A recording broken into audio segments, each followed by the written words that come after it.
When a case is still developing, it's not always easy to separate what's true from what's just being passed around. In moments like these, people naturally turn to social media to share what they've heard or experienced. While some of that information can be helpful, it often gets buried beneath rumors and assumptions. And while there are those who feel it's best not to discuss open cases, there are times when silence can make things worse instead of better, especially when someone is still missing and answers are few. That's why we feel it's important to talk about this, not to speculate, but to bring gentle attention to a story that hasn't seen enough of it. This isn't just about a case. It's about a young girl named Naziah Harris. She's been missing for over a year, and her story deserves to be heard with care and clarity. Please stay with us as we share what's known so far and help keep her name from fading into the background. Every day, young people wake up with hopes for a brighter future. Yet many face a world that overlooks their safety, dismisses their voices, and minimizes their struggles. This isn't just about one person. It speaks to a larger issue. We can no longer turn away or pretend not to see what's right in front of us. Naziah's story serves as a powerful reminder that the safety and well-being of our children is a shared responsibility. It's not only about what families can do, it's about what we choose to stand for as a society. Ensuring every child is protected and seen speaks to our collective values, our sense of justice, and our commitment to one another as human beings. But before we begin, I just want to say thank you to my amazing viewers and subscribers. Your support through likes, shares, and comments means the world to me. Your engagement helps make these stories even more meaningful. If you're new here, don't forget to hit that subscribe button and join our growing community of true crime enthusiasts. On a cold January day in 2024, something unthinkable happened in Detroit. 13-year-old Naziah Harris vanished.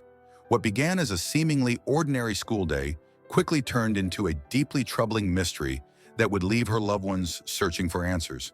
But to understand what happened, we first need to know more about the young girl whose absence has left a quiet ache in her community. Naziah was born on September 5, 2010, in Detroit, Michigan.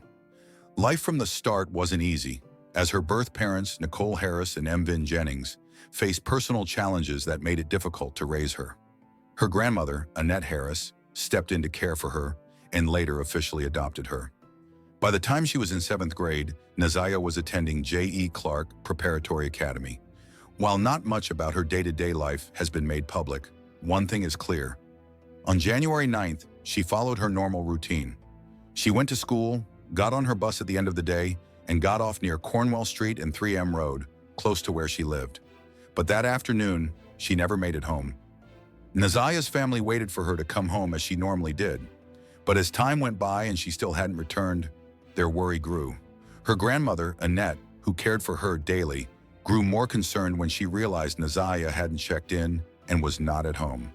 Based on conversations with Annette and available reports, this was unlike Naziah's usual behavior. She had never run away before. So her absence after school was something completely unexpected. By the following day, when Naziah still hadn't returned, her grandmother Annette contacted the Detroit Public Schools Community District to report her missing.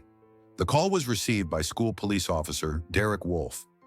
After gathering details from Annette, Officer Wolf spoke with several students at Naziah's school to find out if anyone had seen or heard from her. He also conducted a search around the school and the neighborhood near the bus stop where Naziah usually got off. Despite these efforts, he was unable to uncover any information about her whereabouts. Officer Wolf was able to confirm that Naziah had indeed left the bus at her normal stop that afternoon, but after that point, her movements could not be traced. Although Naziah had no prior history of running away, according to her grandmother, when she was reported missing, the school district initially treated her case as a runaway situation. In the days and weeks that followed, it's unclear exactly what actions were taken by investigators to locate her, but whatever efforts were made did not produce any results. As nearly a month passed without any information or sightings of Naziah, the school district police acknowledged the need for additional support and reached out to local law enforcement agencies to help continue the search.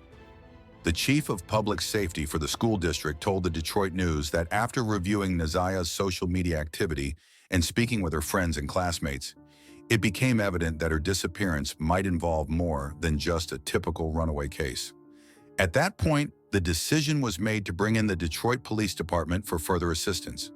According to an official statement, on February 13, 2024, the Detroit Public Schools Community District's Public Safety Department provided a detailed briefing to the DPD, following a request from Chief White. After receiving this briefing, the Detroit Police Department officially took over the case and began leading the investigation into Naziah's disappearance. Once the case was turned over to the police, efforts to locate Naziah became more urgent. However, by that stage, a significant amount of time had already passed, time that could have been crucial in finding her. Because the situation had initially been approached as a case of a runaway, the investigation took a direction that may not have reflected the true nature of her disappearance. Instead of launching an extensive search right away, early responses were shaped by the idea that she had left on her own and would eventually come back. As a result, when investigators finally considered the possibility of something more serious, opportunities to gather timely information may have already been lost. Witnesses might have moved on, and evidence could have been missed or overlooked. The delay in recognizing the urgency of the situation added to the distress felt by those who knew Naziah best. Family members who had sensed all along that her absence was not voluntary. It also highlighted a broader issue: how often missing cases involving girls are mislabeled early on, creating setbacks in moments when quick action is most needed. On February 14th, investigators began focusing on the area where Naziah had last been seen getting off her school bus. They reviewed surveillance recordings, which showed her stepping off and continuing down the street alone. As part of their widening search efforts, the investigation stretched beyond the county limits. That same day, around 45 minutes away from where she was last spotted, a coordinated search was launched in Pittsfield Township, involving helicopters and specially trained search dogs. Not long after, law enforcement executed a search warrant at a residence located on Detroit's east side. By March 2024, the search expanded further. Detroit police teamed up with community volunteers to comb through areas near a river on the city's west side. Investigators followed up on leads that led them to conduct additional searches in Clinton Township and various neighborhoods throughout Detroit. Then, later in the month, a possible lead surfaced. A woman came across an identification card belonging to Naziah while on Detroit's west side. She turned it into the authorities, offering what could have been a new clue. Yet in spite of these broad search efforts and several months of ongoing work, Naziah still had not been located. As search teams continued working to find Naziah, her disappearance began to gain widespread attention across Detroit. The growing concern within the community gave rise to countless theories about what might have happened.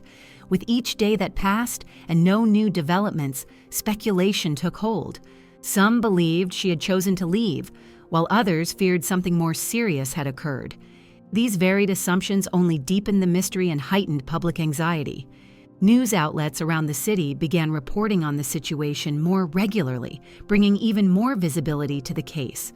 Without confirmed details, public opinion grew louder and more divided. Some remained optimistic, others braced for heartbreaking news. Throughout all the uncertainty and public noise, Naziah's loved ones stayed grounded in a painful truth. They sensed there was more beneath the surface than anyone could see. And despite the rumors, their search for clarity was only just getting underway. Naziah had been living with her grandmother, who had taken on the role of her guardian, but little was publicly known about her relationship with her biological mother. Her father was present occasionally, though he had been dealing with health problems for some time. As the investigation progressed, authorities began looking more closely at those within Naziah's immediate circle. In doing so, they uncovered troubling information about her home life. In February 2024, just weeks after the Detroit Police Department became involved in the case, relatives came forward and spoke with Detroit's Fox News 2. During their interview, they expressed deep concern about what Naziah might have been experiencing. They shared that they suspected she had been exposed to harmful behavior and that they had taken steps to alert the authorities. According to a news report released on February 24, 2024, two family members, who chose not to reveal their identities at the time, stated that in early 2022, they were informed about what was happening to Naziah and promptly reached out to Child Protective Services. When asked how frequently they believed this had occurred, one relative estimated it could have happened between 6 and 10 times over a period of 8 to 12 months. Tensions within the family began to rise after two women took the step of alerting child services about their concerns for Naziah's safety. The fallout from that decision had lasting effects, leaving them isolated from other relatives. During a conversation with a reporter, one of the women shared her unease, explaining that she couldn't shake the feeling that something deeper might be going on. She pointed out the presence of long-standing family conflict, suggesting that the complicated dynamics made it difficult to ignore the possibility of something more serious. When the wider community learned about the earlier reports to protective services, attention quickly shifted to the family's role in the situation.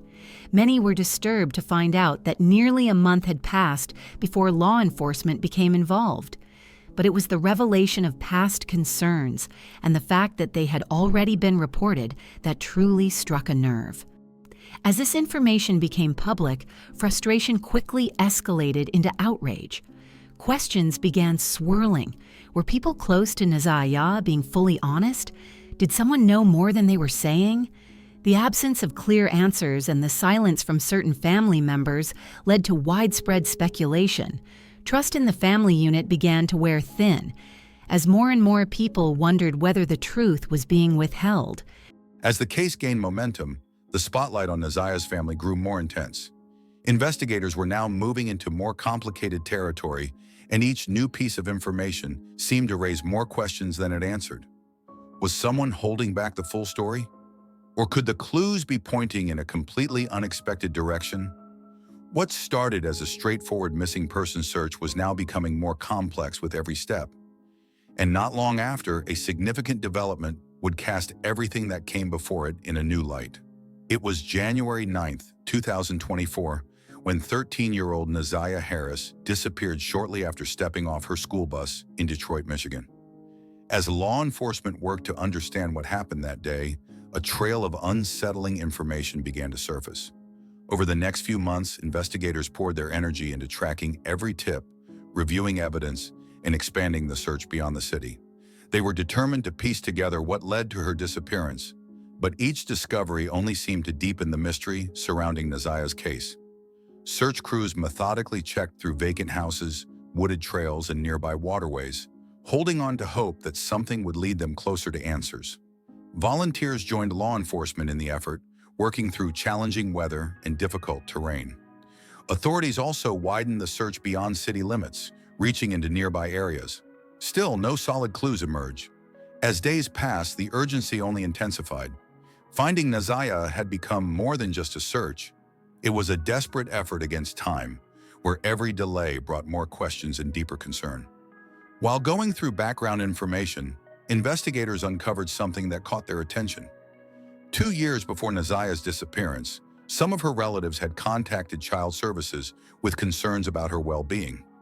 Although those concerns didn't result in a formal investigation back then, the details now raise serious concerns for the team trying to uncover what happened. The records identified a man named Jarvis Butts as the individual at the center of those past reports. At the time, Jarvis was in a relationship with Naziah's aunt, Shannon Harris, and the two had children together.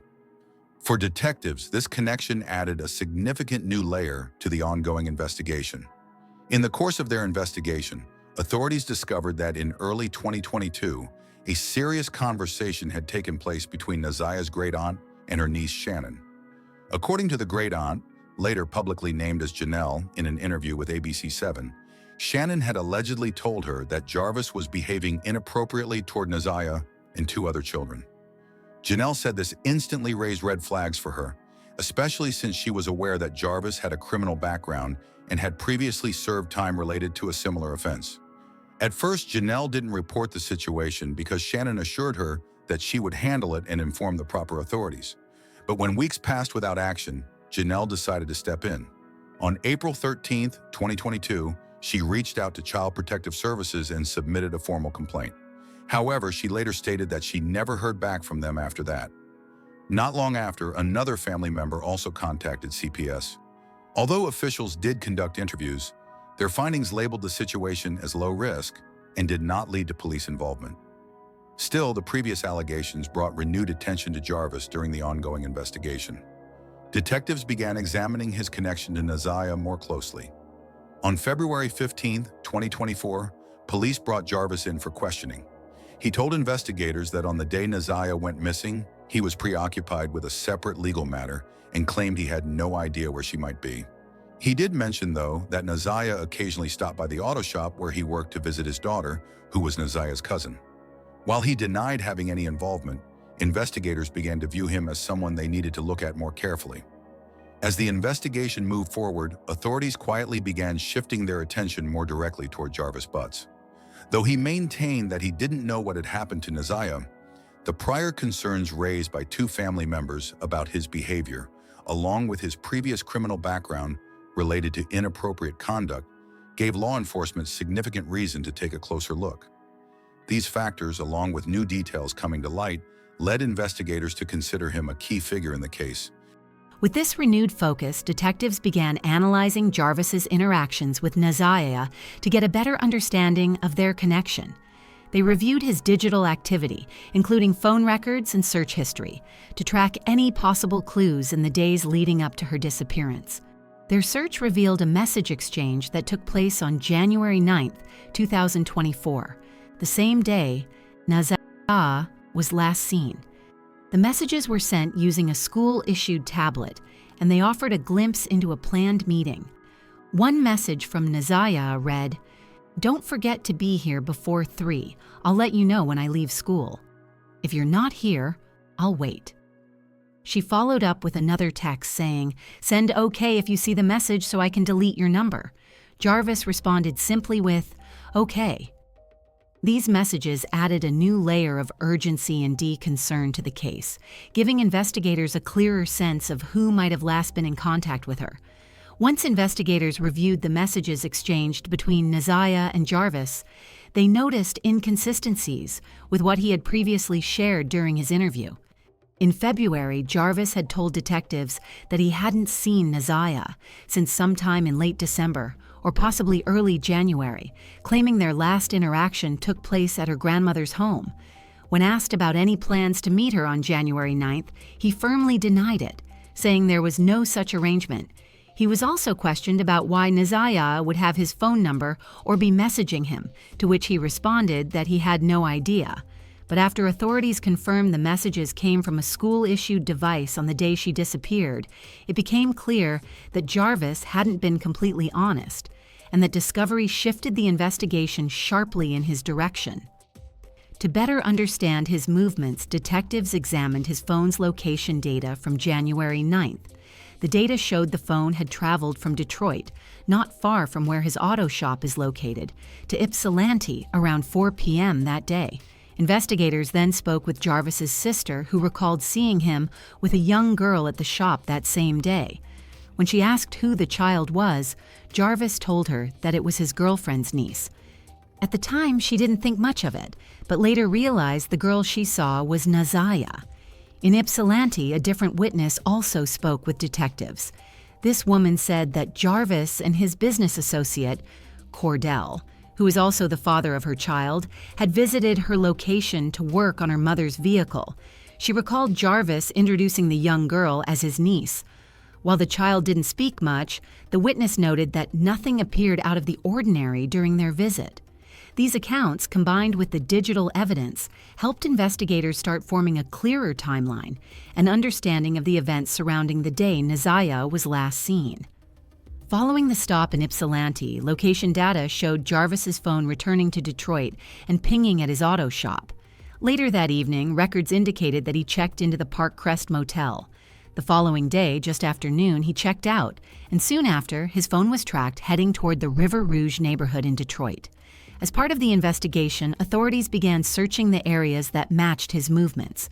Their search efforts eventually brought them to a wooded spot near 7 Mile and Berg Road. While combing through the area, they came across several personal items believed to be connected to the case. Among the items were shoes that matched the description of what Naziah had been wearing, along with other articles of clothing and a towel. Investigators carefully collected the items and submitted them for testing, including DNA analysis.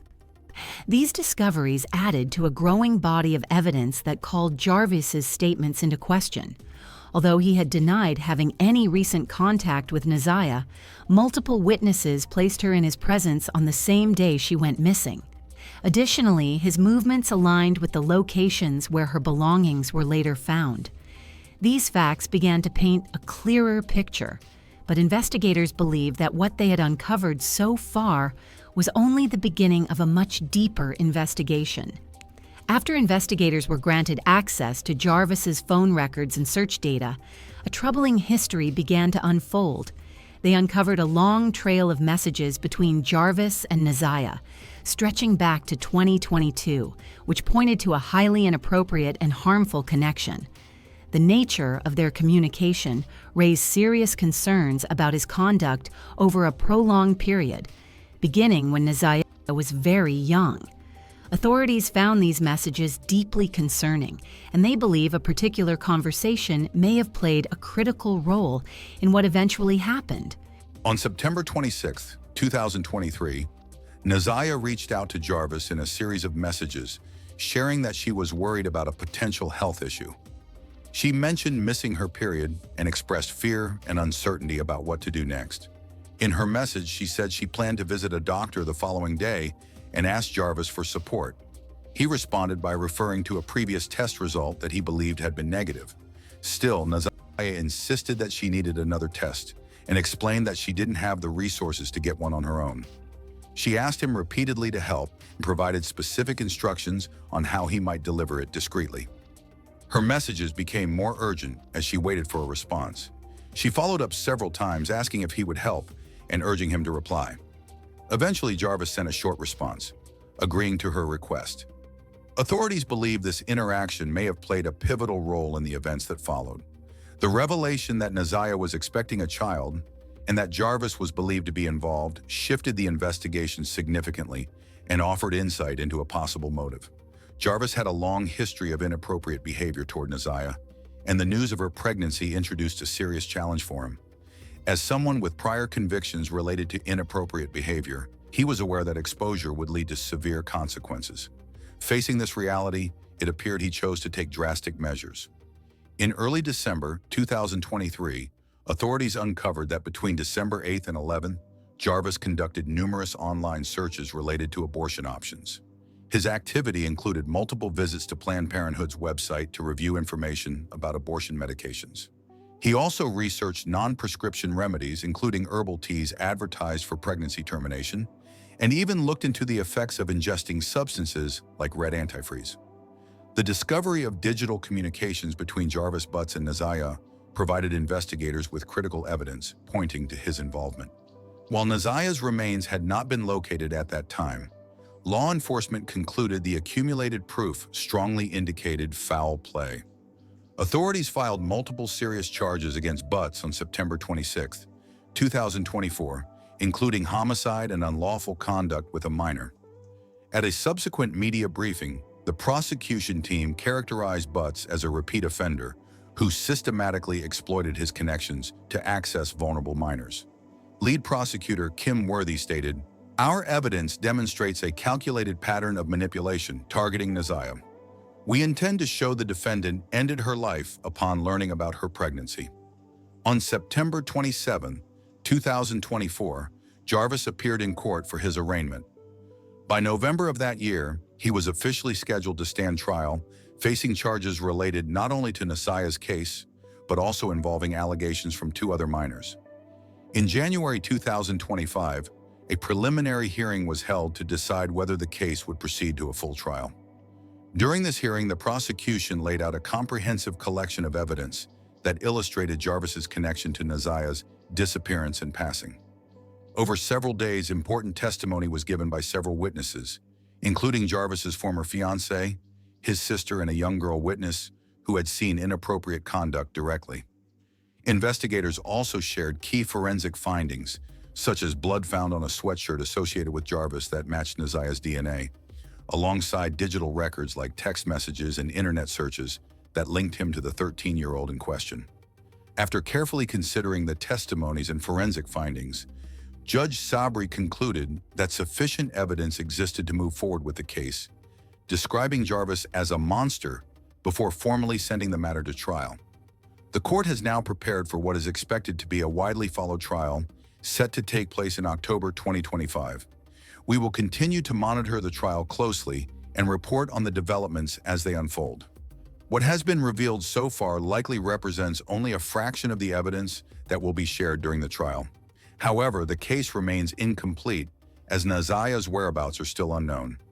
Naziah's case has drawn significant public discussion across various platforms since becoming widely known. While this attention has helped raise awareness, it has also led to speculation and unverified claims circulating alongside confirmed facts. What remains undeniable is that several individuals who should have safeguarded Naziah fell short of their responsibilities. The prolonged manipulation she endured raises difficult questions about how those around her could have missed or chosen to overlook the warning signs that might have protected her. This troubling situation evokes both sorrow and frustration when examining how it unfolded. A young girl in vulnerable circumstances was exploited while protective systems meant to intervene instead allowed multiple opportunities for prevention to slip away. Crucial alerts went unheeded, official responses were delayed, and the initial handling of her disappearance as a routine matter rather than an emergency created irreversible consequences. Naziah's story represents more than just a personal tragedy. It reflects systemic failures with far-reaching implications.